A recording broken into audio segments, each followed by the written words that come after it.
Hermanos, este sermón se llama Nos conviene quedarnos acá. Pero póngalo como si fuera una pregunta. ¿Nos conviene quedarnos acá? Porque hubo quienes sí lo pensaron. Vamos a iniciar con esto, que más que una ilustración, de hecho este sí es un testimonio, porque es un testimonio que viví de primera mano. En el trabajo tengo un compañero que, al igual que su servidor y a muchos de ustedes, nos dio COVID-19, ¿verdad? Y pues en esa enfermedad creo que varios la sufrimos y nos pegó feo. En el trabajo hubo dos compañeros, de hecho, que se pusieron muy, pero muy graves. De hecho, al igual que su servidor, también estuvieron a punto de irse de este mundo por causa de esta enfermedad. Pero dos de ellos estuvieron hospitalizados. Sin embargo, uno de ellos tuvo una peculiaridad. ¿Cuál es la peculiaridad? Que bueno, pues le pegó el COVID, estuvo mucho tiempo incapacitado y luego ya regresó a trabajar. Pues yo duré como un mes fuera, mi esposa y yo duramos un mes aislados, pero gracias a Dios que nos mandó ángeles, primeramente a través de Gisela, que nos compartió a alguien que nos ayudó, pues ese doctor nos dio indicaciones. Y él fue bien enfático en seguirlas al pie de la letra. Y si no te regaña muy, pero muy feo ese doctor. Y pues de ahí yo les compartía. Y a este amigo mío yo le dije, mira, porque él me vio y me dice, oye, te veo muy recuperado, Luis, ¿cómo le hiciste? Le dije, mira, pues le hice así, le hice asá, tomé este medicamento.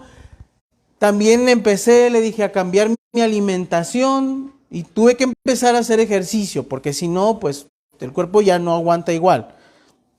Tampoco es de que seamos ancianos, pero pues sí te pega feo. Entonces, de hecho se dice que cada vez que te pega este virus, cada vez te deja peor. Aunque creas que no te hace mucho, ay, no me pegó tan recio, cada vez que te pega te deja peor. Y creo que a los que nos dio COVID tenemos en común algo, que este fin de año e inicio de año que nos pegó gripe, una simple gripe, nos tumbó muy feo. Y muchos están de aquí que no me van a dejar mentir. Una gripe nos dejó muy vulnerables. Pero pues es por lo mismo. Entonces yo le dije, debes de empezar a cambiar tus hábitos, amigo. Debes de empezar a cambiar tus hábitos alimenticios. Debes de empezar a procurar hacer actividad física. Le digo, ¿por qué? Le comparto, si te vuelve a pegar y no estás preparado en tu sistema, te va a dejar muy mal. Entonces, pues su respuesta fue la clásica, sí, no, ya voy a empezar a hacer eso, Luis, porque estuvo cañón, me dejó muy mal. Muy bien. Entonces, al poco tiempo, él cuando regresó con un peso más bajo de lo normal. No estaba esquelético, pero sí llegó pues un poco bajo de peso. Entonces dijo que ya iba a empezar a hacer eso, pero juró y perjuró que iba a hacer los cambios, pero al poco tiempo lo que sucede es de que lo veo en la mañana y lo veo con un paquete de galletas. Le dije, ¿qué pues, amigo? Le digo, cuidado con eso. Hay que empezar a cuidarnos. Dije, bueno, pues es un día. Pero pasa el siguiente día y todos los días lo veías que traía su paquete de roscas, de galletas, de panes. Le digo, oye, amigo, le digo, debes cuidar tu alimentación porque eso te puede llegar a hacer daño. Y no conforme con esto, ¿han visto las bebidas energéticas? Le digo a mi Berito, le digo, allá en Colima, llámenme de rancho, allá en las esquinas te venden agua de coco. Aquí, le digo a mi Berito, te venden Vive 100 en las esquinas de los semáforos. Digo, qué diferente es la vida, ¿no? Pues él cada día lo veías con un Vive 100. Su pan y su Vive 100. Esa cosa está bañada en azúcar. Su pan y su Vive 100, le digo, amigo, le dije, te estás haciendo daño. No, es que necesito esto para llenarme rápido, para poderme dar un ponche de energía. Le dije, bueno, tómate un café. No, es que también sufrí problemas del corazón. Bueno, pues, como si el azúcar te fuera a ayudar tanto, pero bueno. Le dije, mira, come mejor. Le digo, mira, ¿qué te parece si mejor pides esto de comer, etcétera, etcétera? Y su respuesta era la clásica, no tengo tiempo, necesito algo que me llene rápido.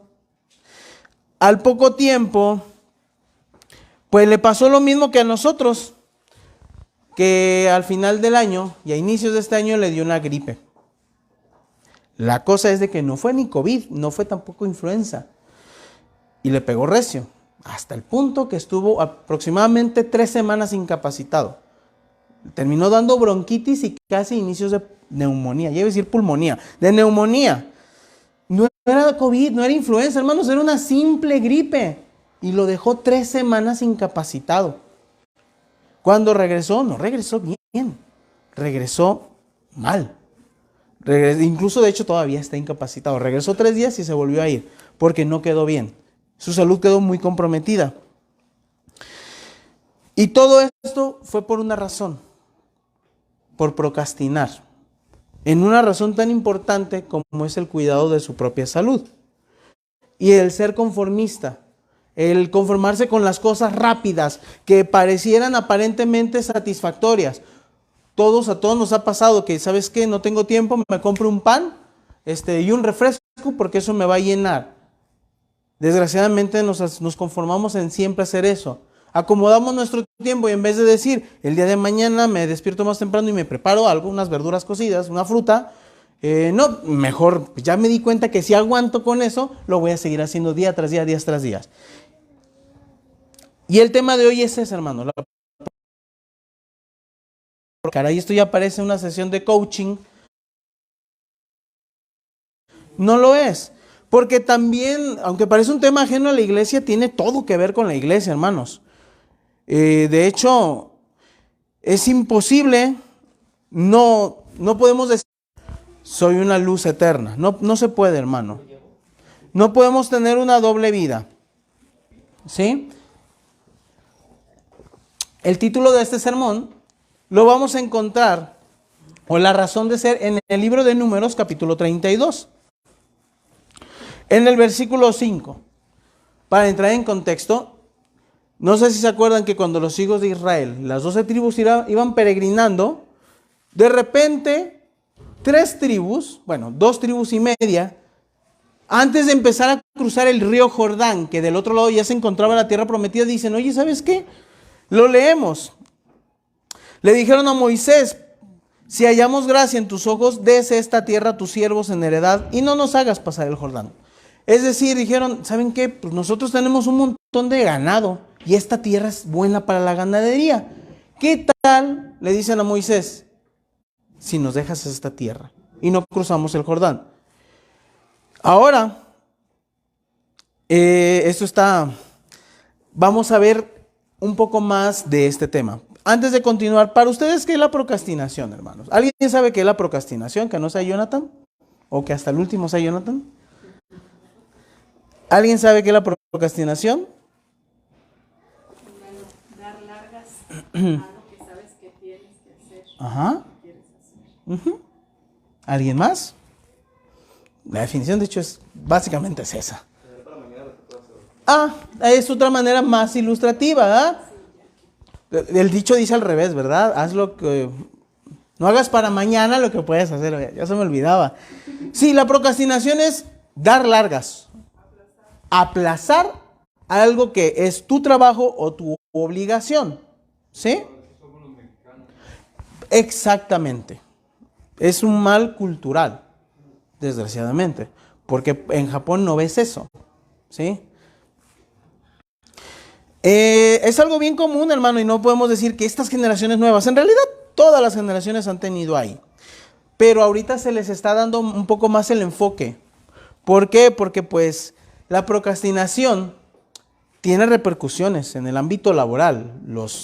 En las empresas están viendo que la gente que procrastina está teniendo consecuencias en la productividad. Muchos empiezan a tener males como la depresión, aunque no lo creas. La procrastinación genera depresión. Te voy a decir por qué.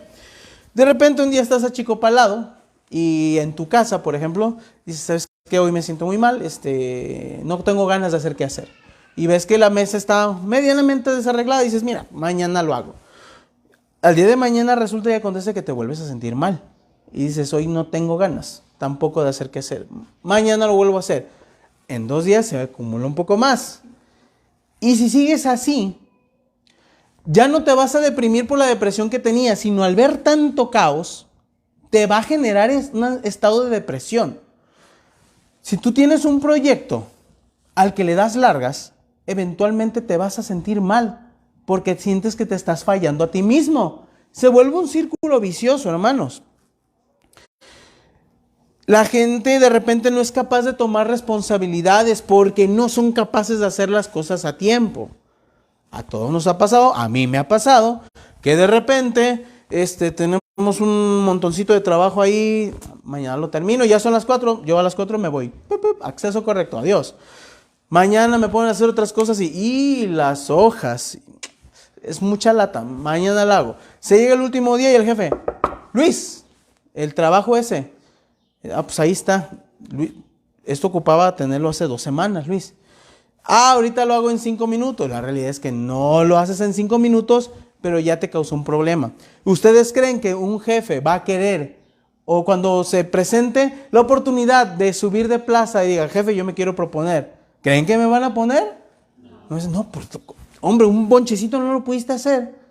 A veces ellos se llevan el trabajo a la casa.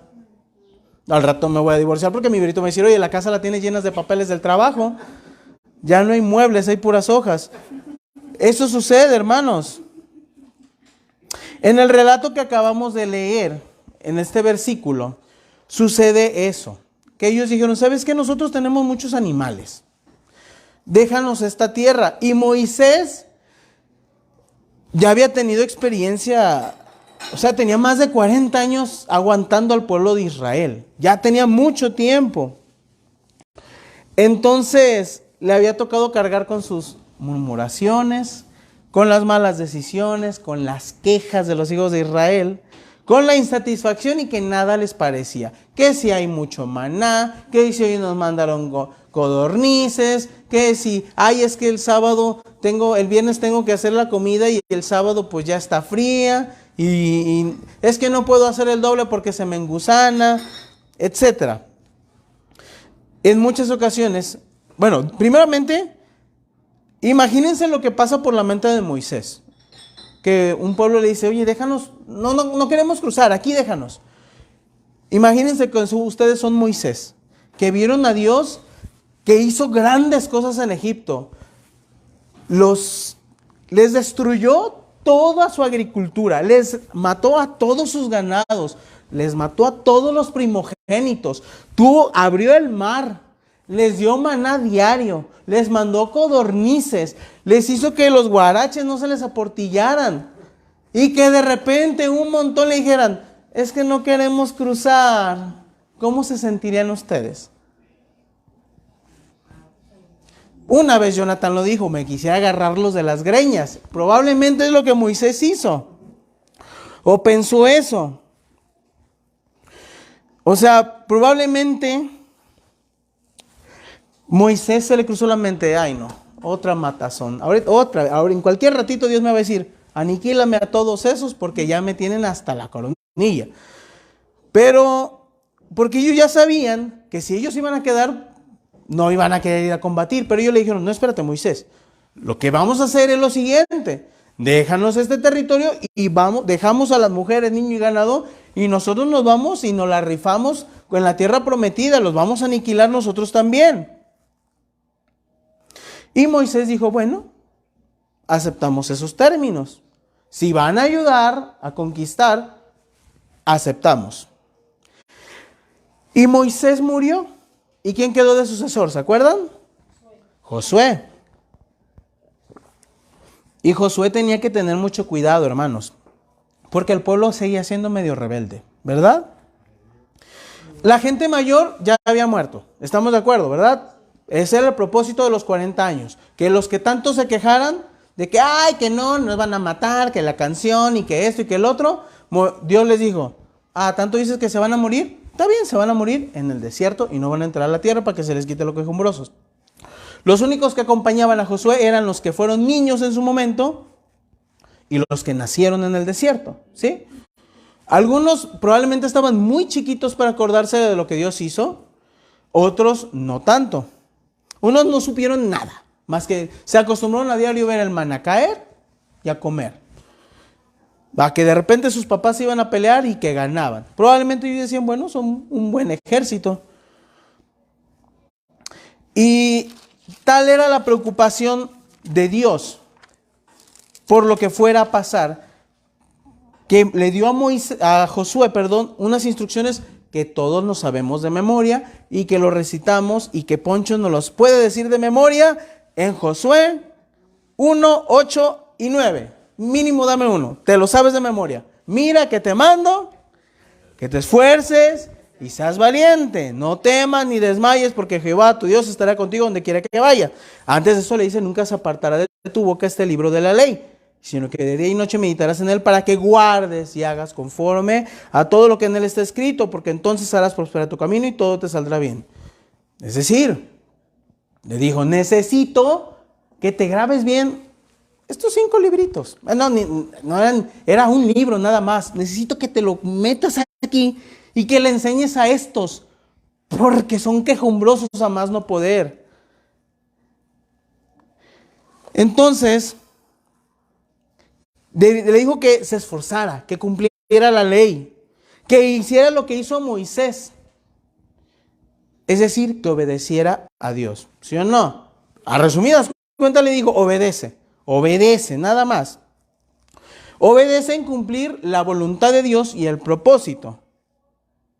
Aquí, hermanos, la voluntad de Dios no es como cocinar un platillo salado. En un platillo salado tú puedes jugar con las porciones a voluntad propia, ¿verdad? Hasta te dicen sal y pimienta al gusto. No te dicen tienen que ser exactamente 3 cucharadas de pimienta, 1 cucharada de sal. No, hermanos, la voluntad de Dios es hornear repostería, y no cualquier repostería, repostería de alta calidad, donde las indicaciones son milimétricas, donde si te dicen 5 gramos de levadura, son 5 gramos de levadura. Si te dicen tanto de azúcar, es tanto de azúcar. Si le haces de más, echaste a perder. En el platillo salado arreglas. En la repostería fina, si la riegas, la regaste y tienes que empezar de nuevo. Ahora, ¿cuál era la voluntad de Dios para con Josué? La primerita. ¿Cuál era el propósito de Dios para Josué? ¿Alguien sabe? Conquistar la tierra prometida. Ese era, Dios le decía, esta es tu misión, esta es tu chamba, llévalos a la tierra prometida. Ok. Ahora, ¿qué implicaba conquistar la tierra prometida? ¿Cómo le iban a conquistar, hermanos? A ver, los escucho. ¿Qué más? Peleando. Esa es una. Obedeciendo. Exacto, básicamente primero tenían que llegar, ¿sí? Debían de deshacerse de los pueblos paganos. Debían establecerse en casas y restablecer la vida religiosa. ¿Sí o no? No iban a llegar a vivir como Juan Camaney con la leña. Tenían que establecer un centro de culto religioso y reinstaurar lo que en el desierto se supone que habían hecho, pero que nunca hicieron en realidad. Bueno, había precauciones que debían de tomar. Así a grandes rasgos, ¿cuál fue la mayor bronca de los israelitas cuando estaban en el desierto? ¿Se acuerdan? ¿Y cuál fue su problema? Que a cada ratito tropezaban con la misma piedra. La lengua. De repente llegan a Jericó, ¿sí? Una ciudad que dice que era una amurallada. Dicen, e incluso los relatos, que los muros eran tan grandes que en la parte de arriba había carros que pasaban. Sí, eran grandes. ¿Y cuál fue la primera instrucción que Dios le dio a los israelitas? Den la vuelta, pero ¿cómo debían hacerlo? Chitón, en silencio. Hay quienes dicen que probablemente Dios lo hizo como para ir diles que lo hagan callados. Porque tú diles que lo hagan callados. Porque si les hubiera dicho, ustedes den la vuelta, ¿cómo ustedes creen que hubieran pasado? Es el segundo día dando vueltas como locos, ya tengo hambre, yo ya me cansé, es que no sé por qué Dios me manda a hacer esto, este Josué está peor que Moisés, aquel nos tuvo 40 años, este nos trae dando vueltas, parecemos locos, parecemos el de Google Maps, se da y dando vueltas. Y Dios les dice, miren, cállense, no digan nada, denle vueltas calladitos. Esa es una indicación precisa, ¿sí? Y entonces Después de eso, griten. No digan, abran la boca y digan lo que quieran. Griten y pum, todo se cae y ya, pum, victoria. Y fíjense que cuando cruzan el río Jordán, pasa lo mismo que cuando cruzaron el Mar Rojo. ¿Sí se fijan? Cruzan una masa de agua, perdón, se me fue un gallo. Fueron guiados por un caudillo, Moisés y Josué. Acá Dios los iba guiando con una columna de fuego y una nube. Acá Dios los iba guiando a través del del arca de la alianza que iba adelante de todos, ¿verdad? O sea, eran situaciones muy similares. Con los judíos del desierto dejaron atrás la esclavitud. Ellos de alguna manera estaban por convertirse en una nación nueva, hermanos. ¿Sí? En teoría, después de cruzar los dos pueblos, no tendrían que ser iguales.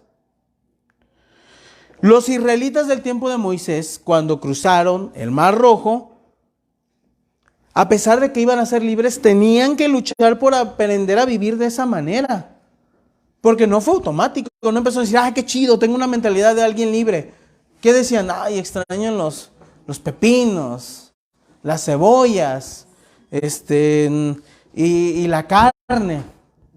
Dicen los eruditos, ¿sabes cada cuándo comían carne? Nunca comían carne. Esa es una alucín que ellos se crearon. ¡Oh, es que ya estaba más chido! ¿Cuál carne? Carne era la que les arrancaban a latigazos. Y eso era una alucín de ellos. Literalmente, debía de ser un parteaguas en su vida. Ahora, los del tiempo de Josué nacieron en libertad. Así que tendrían que tener una mejor, pero sí tenían que tener una nueva manera de vivir una vez cruzando el Jordán. Porque ya estaban llegando a la tierra prometida, ¿verdad? Pero ¿qué creen, hermanos?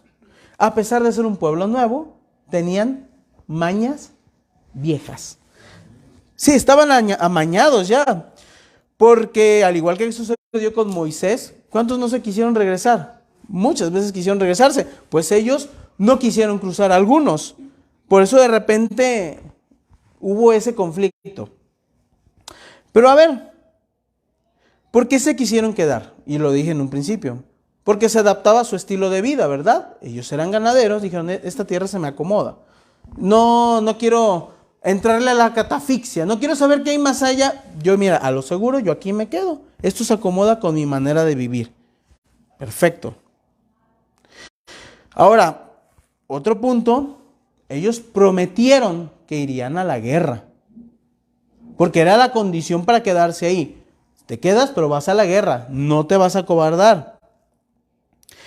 Y los que se quedaron de ese lado hicieron otra cosa muy curiosa. ¿Alguien se acuerda de qué hicieron ellos, los que se quedaron de ese lado? Algo que luego hizo que como que entrara un conflicto. Hicieron un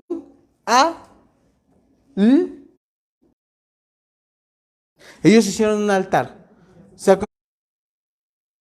acuerdan? Un altar. ¿Se acuerdan por qué lo hicieron? Es que dijeron, mira, van a pasar las generaciones. Y luego cuando sus hijos desconozcan a los nuestros, y ellos les van a decir, ¿cómo no? Mira, tenemos un altar igualito al que tienen ustedes. Ese es mi identificación, como una marca familiar. Ahí está. Ellos querían adorar a Dios. Todo inició con una intención muy noble. Queremos que nos identifiquen como suyos, pero también lo usaron para adorar a Dios a su propia manera. Y de repente, a veces no nos damos cuenta de eso. Pero cuando empezamos a leer el libro de Jueces, que es un libro bien incómodo de leer, lo ves y dices, parece como un capítulo incómodo en la vida de Israel. No es un capítulo incómodo, hermanos. Ese libro te resume todo lo que es Israel, básicamente. A veces queremos cuando llegó Jeremías, mira los israelitas, qué idólatras eran, ¿quién se lo podía imaginar? No, ahí te dicen jueces, así fueron siempre. Así eran ellos, hermanos. Incluso había rivalidades. ¿Se acuerdan cuando José le presenta a Jacob a sus hijos, Efraín y Manasés? ¿Y qué le dice? Este es el grandote, ora por él, pon tu mano derecha sobre él. ¿Y qué hizo Israel? Dice, Nel, carnal, al revés, porque sí. porque son los propósitos de Dios. Sucedió conmigo, va a suceder acá. Eso eventualmente causó rivalidades, hermanos. En el libro de Jueces nos muestra que había rivalidades entre las tribus, entre los clanes.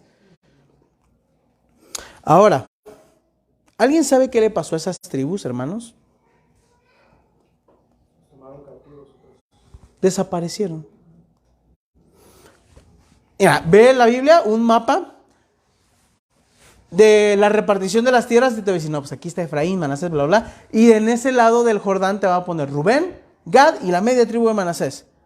Busca después un mapa de los tiempos de los reyes de Israel y todo eso ya no son las tribus, ya es Amón, ya son tierras paganas, por así decirlo.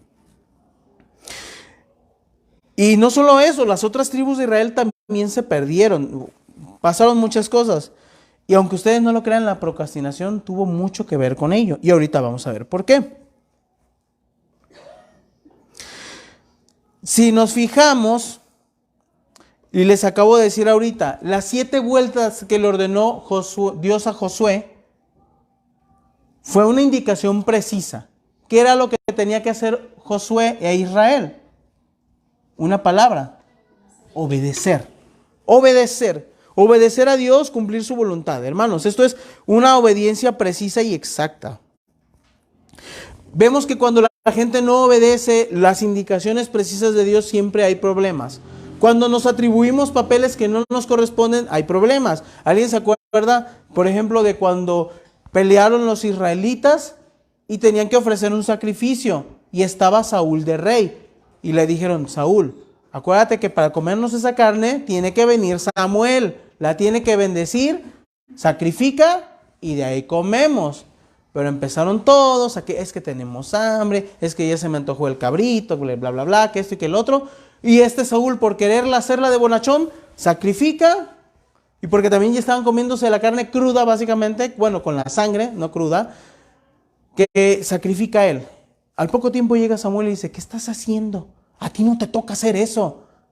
O sea, estás atribuyéndote papeles que no. El rey Usías, uno de los reyes de Israel, de repente entra bien campante al templo, agarra incienso, ¡puf!, lo ofrece. Entran todos los sacerdotes como ejército, le dicen: a ti no te toca estar haciendo eso, rey. Por muy rey que seas, no te toca, no es tu papel. Y el rey bien altanero: no, como no, yo soy el rey, yo todos los puedo. Se llena de lepra en ese momento. Dios dice: es que es exacta la indicación, no puedes. Si no puedes, no puedes.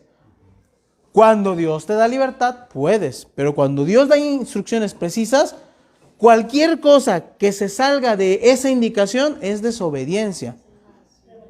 Es rebeldía. No hay obediencia a medias. Cuando Dios te dice: es por aquí, es por allí. No es de que, ay, mira, si me voy por acá tal vez llego. Dios te va a decir: vete por allá, vas a terminar en otro lugar. Un avión, hermano, con unos cuantos grados que varíe su trayectoria, va a terminar en un lugar completamente opuesto. Quieres ir a Dinamarca, vas a terminar en Australia, con una pequeña variación. Entonces, la pregunta aquí es: ¿cuál era el santo y seña de que habían conquistado la tierra prometida? Pues de que ya habían hecho la voluntad de Dios, es decir, acabar con los paganos, establecerse en casa, establecer el culto. La pregunta es, hermanos, ¿los israelitas hicieron eso? No. De hecho, con los paganos no los echaron por completo, los dejaron quedarse. ¿Y saben cuál condición les pusieron? Vas a pagarte una mochada, ¿eh? Te quedas, pero una mochadita. Sí. Ahora Dios decía: mira, si no los echas, órale. Pero estás obligado a circuncidarlos a todos. Todos o son del pueblo. Aquí no quiero, en este territorio no quiero a nadie que no sea de mi pueblo. Así que si tienes esclavos, si los vas a agarrar de tributo, me los circuncidas a todos. No quiero paganos aquí. Y no lo hicieron. Incluso llegaron a comerciar con ellos. E incluso les llegaron a permitir tener sus cultos paganos en sus casas. En el libro de Josué lo vemos. En Efrata había alguien que tenía un ídolo personal. La gente tenía sus templitos ahí en sus casas con sus nichos y sus ídolos. Y los israelitas no los echaron fuera. Y eventualmente adivinen quién ganó. Los paganos ganaron. Los paganos ganaron, hermanos. Ellos, los tribus que no cruzaron, se vieron muy convenencieros, muy egoístas de repente. Vieron por ellos mismos. Dijeron, ¿sabes qué? A mí me conviene este territorio y aquí me voy a quedar. Y fueron flojos, hermanos. Fueron desidiosos. Fueron perezosos. Porque no hicieron la voluntad de Dios. Porque incluso ellos también llegaron a comerciar con los paganos. Ellos creyeron que solamente porque ya tenían una tierra, ya se tenían que sentar a dormir en sus laureles. Pero no es así, hermanos. En realidad, el tener la tierra prometida no era el final de todo. No era llegar y, ay, qué chido, ya estamos aquí. Tenían que seguir batallando. Todos, los de este lado del Jordán y los que sí cruzaron, tenían que seguir luchando. Y eso es lo que no hicieron. La Biblia nos dice en el libro de Jueces, no vamos a ir ahí, cómo es que tenían todavía religión pagana ellos mismos, incluso los mismos israelitas.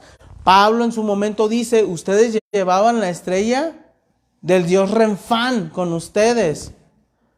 O sea, en el desierto cargaban ídolos todavía y no se deshicieron de ellos. Llegaron a la tierra prometida y eso no significa, ya la hicimos. No, todavía hay que seguir trabajando. Pero no lo hicieron, hermanos. Y curiosamente, hermanos, como todavía tenían que deshacerse del pecado de ellos, en un sinfín de ocasiones, Dios mandaba caudillos, héroes, que eran los jueces. El libro de Jueces está retacado de hombres de Dios que les decía al pueblo de Israel, a ver, ya, hay que seguir a Dios, deshacernos de los ídolos. Y ellos decían, sí, nos deshacemos de los ídolos, porque ya nos están conquistando los filisteos. Pasaba tiempo, decía, y el libro de Jueces dice, y murió el juez y volvieron otra vez a la idolatría. Dios levantaba a otro juez, el pueblo se arrepentía y otra vez volvían a la idolatría después de que se moría. Incluso muchos jueces se llegaron a volver los líderes de la idolatría. Preferían seguir la vida de antes, hermanos, porque era más cómoda. Era más cómodo. Era la verdad. Es más cómodo de repente no tener que irme hasta allá, hasta el tabernáculo en Silo a ofrecer un sacrificio. Sí, yo en mi casa tengo al queridísimo Dios Dagón y le puedo ofrecer una libación, un vino, y ya listo, y él está conforme y alegre conmigo. Es más fácil seguir las prácticas paganas que santificarme para Dios. Es más fácil. Desgraciadamente se olvidaron de trabajar y de seguir conquistando, hermanos. De echar fuera de ellos mismos el pecado. Y a los paganos que Dios dijo que si no los echaban fuera, iban a terminar siendo aguijones en su costado. Y eventualmente se convirtieron en eso.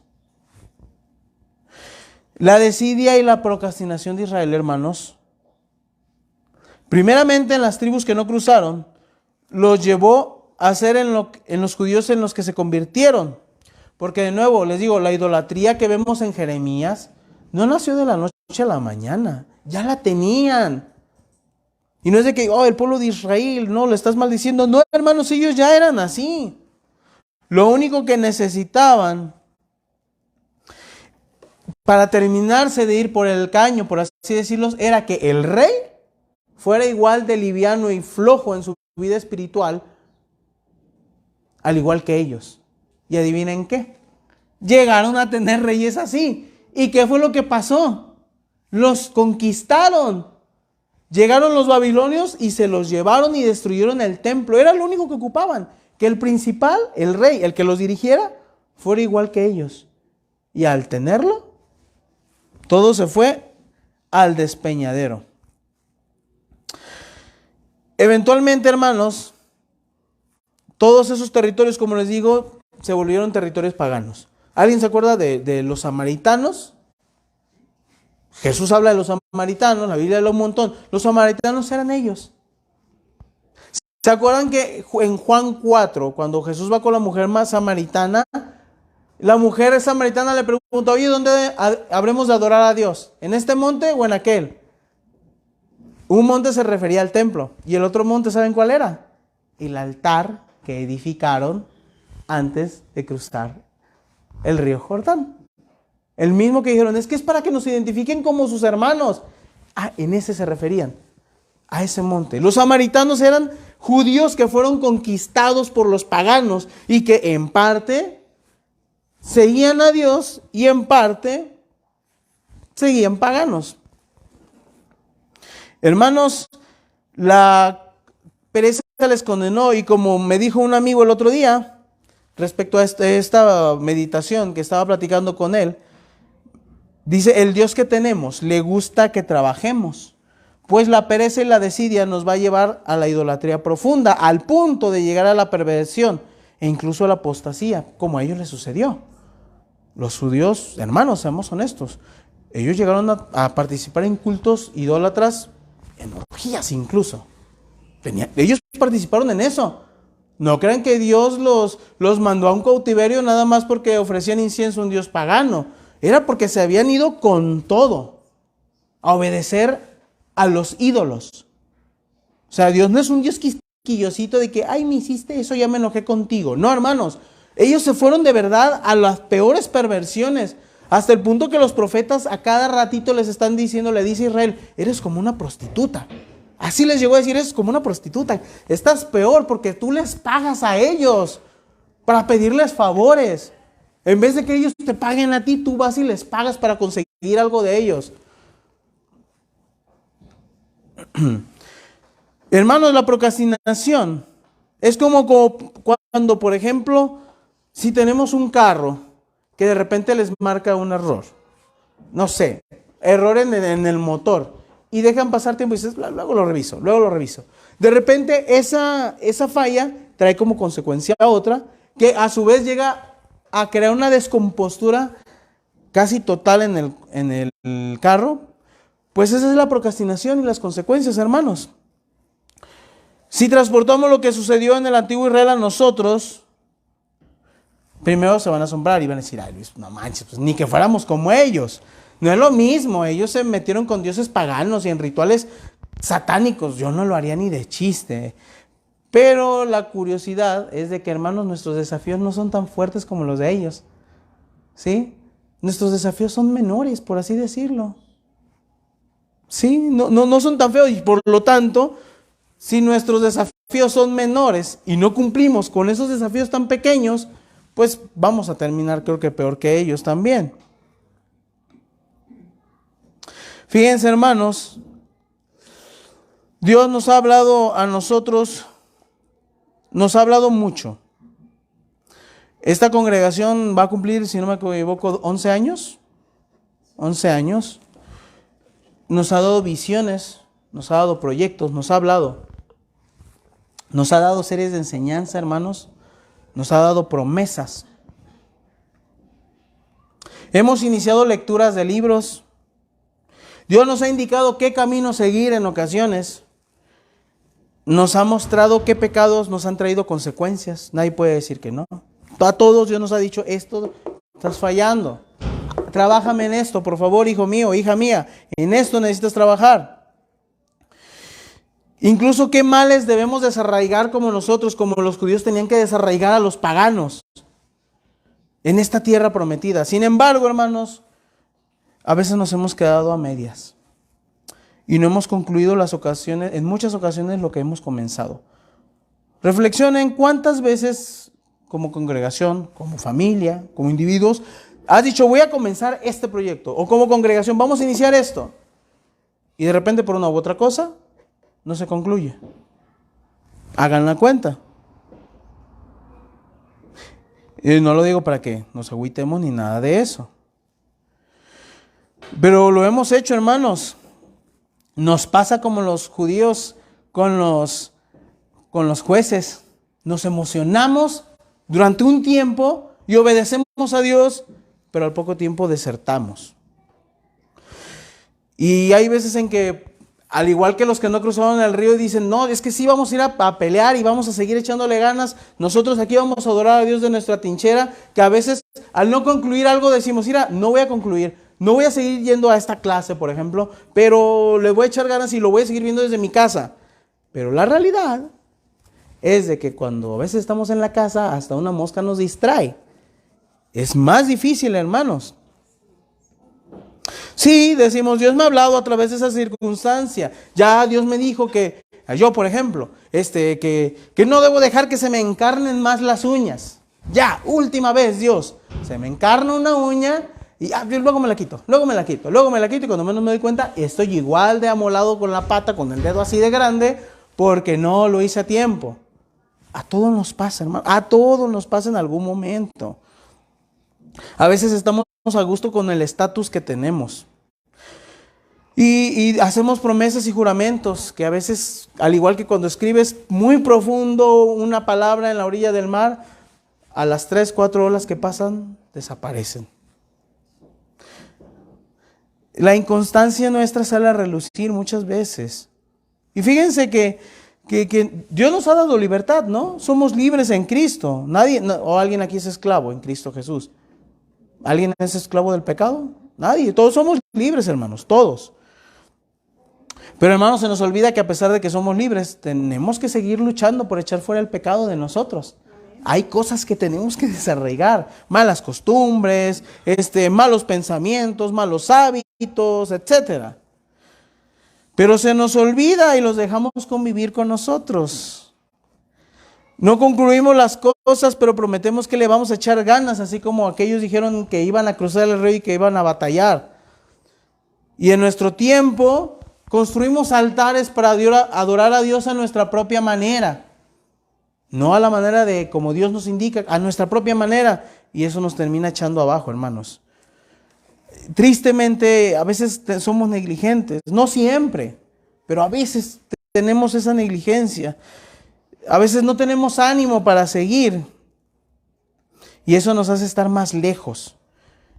Y al igual que los israelitas nos hacen a veces enemistarnos de los que sí cruzaron el Jordán. A veces todo se vuelve una guerrilla y un conflicto de poderes. Es muy triste, hermano. Que Jesús le ayude. Preferimos la forma de vivir a la antigüita, porque es más fácil. Es más fácil vivir un cristianismo como el que siempre hemos tenido.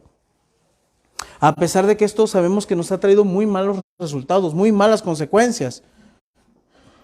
Tenemos un nuevo Josué, que Dios le ha dado una visión, que Dios le ha dado un propósito. Pero decimos, ¿sabes qué? Yo no quiero cruzar, me quiero quedar aquí. Tu manera no me gusta. Y al final de cuentas, aunque ustedes no lo crean, terminamos achicopalando el corazón de los Josués. Es triste, hermanos. Los pastores se desaniman. Yo les llegué a decir un momento que las estadísticas de pastores que se suicidan cada vez son más altas.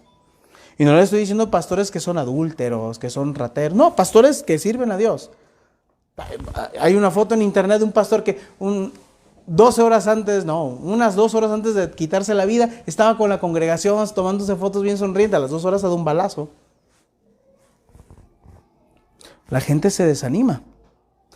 Y la procrastinación nos trae consecuencias, hermanos. A todos. Nadie se libra de esto.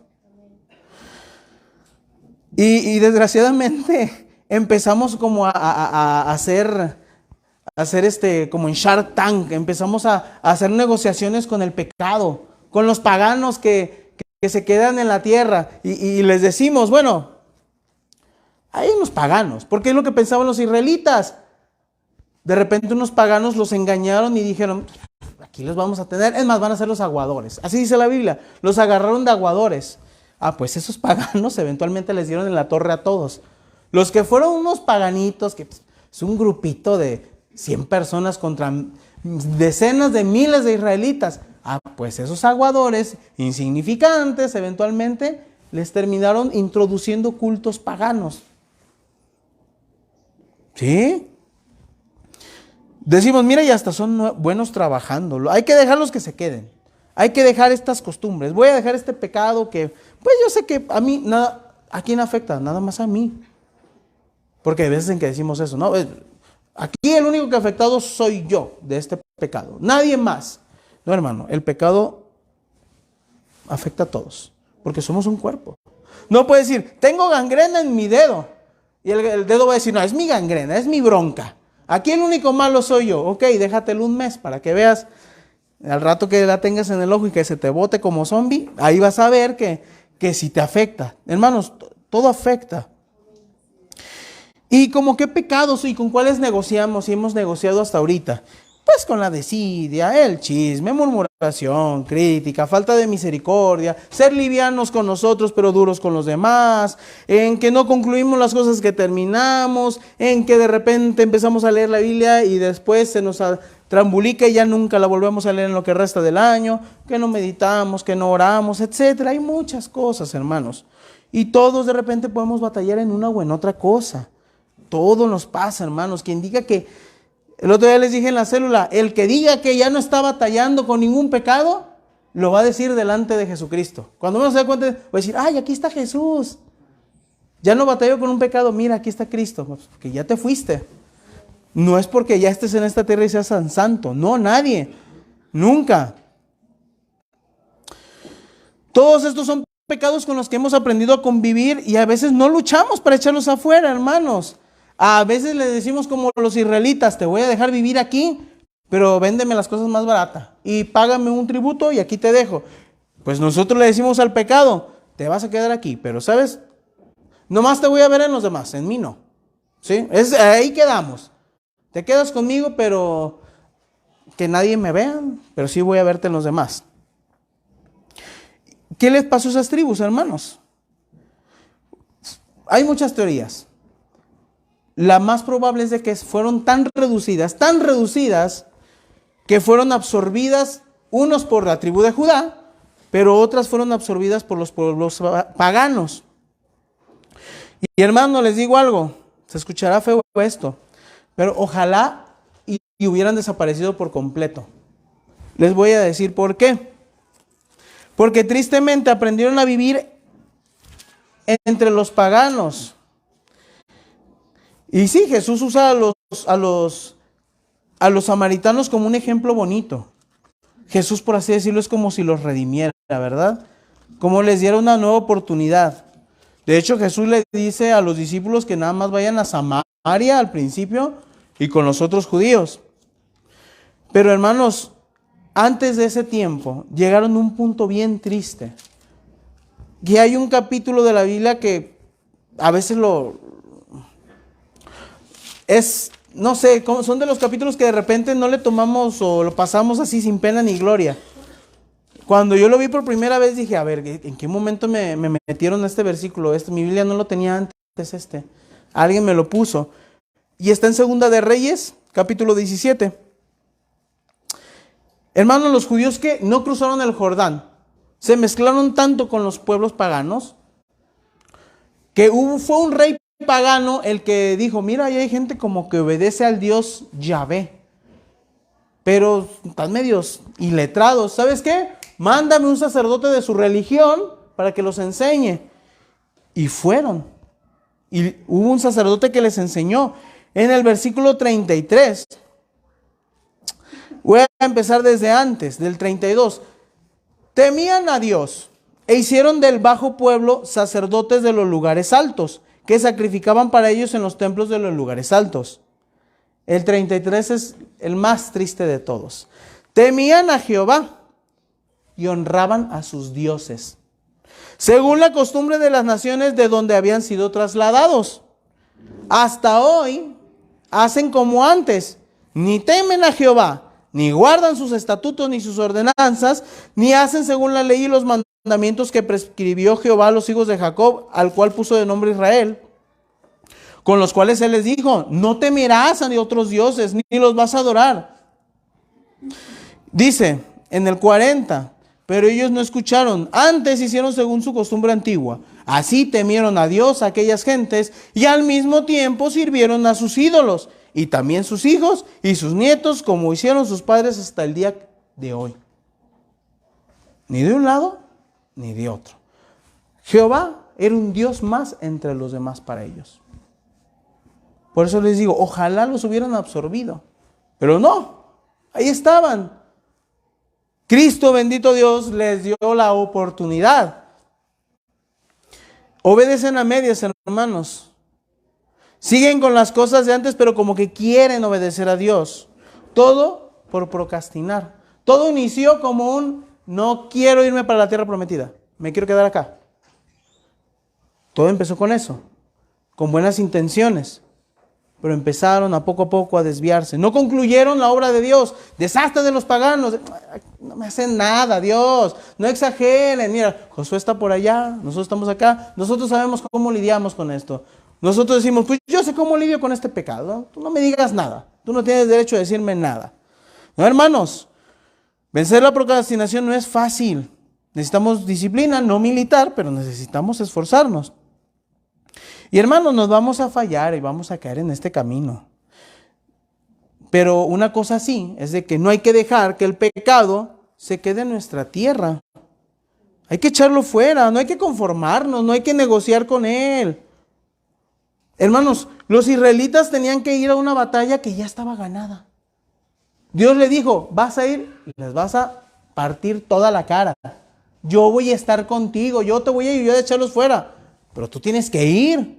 O sea, tienes que hacer algo, no es de que, ajá, Dios ya venció. ¿Cómo? Mandó un ángel y los mató a todos. No, dice, tú tienes que ir y conquistarla. No vas a llegar ya todo bien bonito, ya está. A lo único que Dios dijo que iban a llegar es, vas a llegar a casas que no construiste.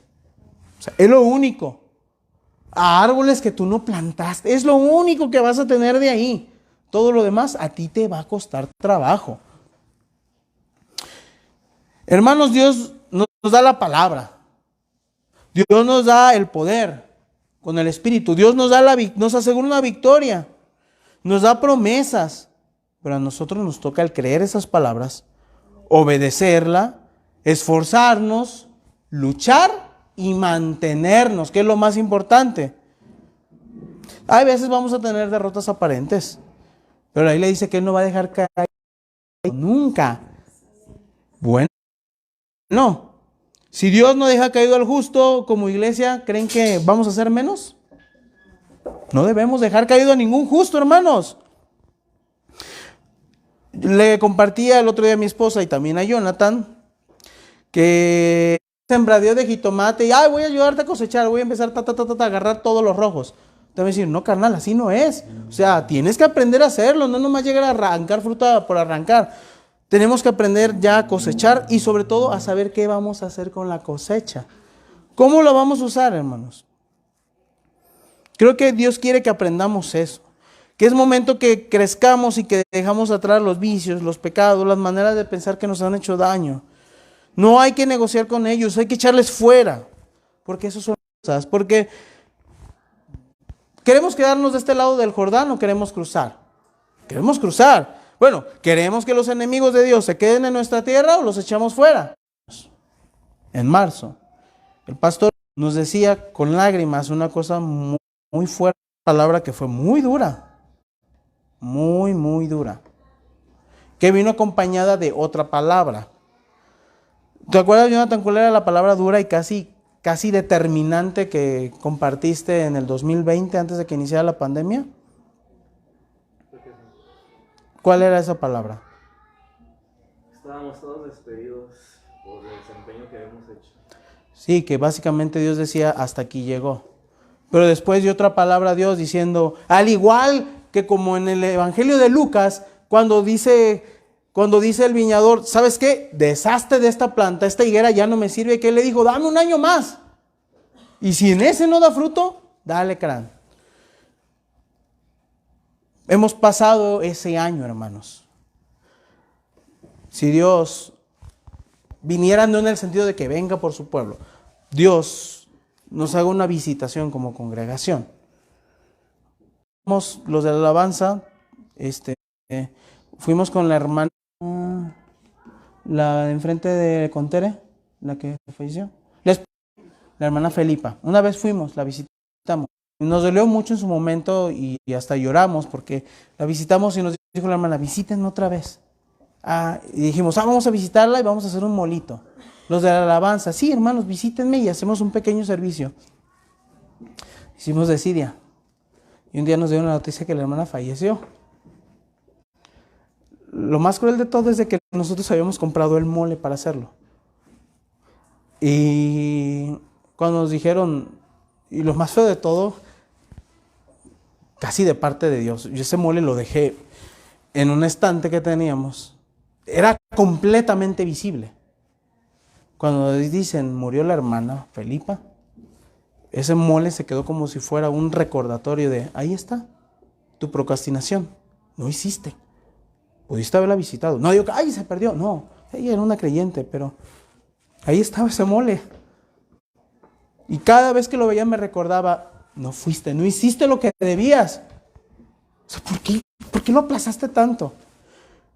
A veces tenemos personas que Dios nos dice, háblale, compártele.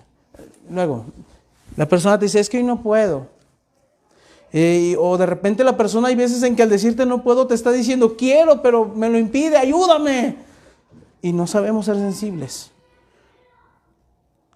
Creo que Dios nos está diciendo, es momento de que retomes, que dejes de procrastinar, porque si llego después de este año que les di de vitalidad a ver el fruto, ¿qué voy a encontrar? ¿Qué vamos a encontrar? ¿Qué le vamos a decir a Dios? Hemos visto la mano de Dios en la célula de una manera hermosa, pero aún nosotros tenemos desafíos, muchos desafíos, y no podemos decir, en la célula, de verdad es una bendición, cuando gusten vayan, pero aún nosotros no podemos decirnos, ya lo hicimos, ya estamos en la tierra prometida. ¿Verdad que no? Tenemos desafíos. Todos decimos, ¿sabes qué? Yo quiero que esta familiar esté conmigo aquí en la célula. Claro, no vamos a doblar, no vamos a dejar de doblar rodillas. Dice un versículo tan simple en Eclesiastés, las moscas pequeñas echan a perder un perfume. Hermanos, que cuando Dios nos visite, no encuentre paganos en la tierra, hermanos. ¿Oramos? Amado Dios,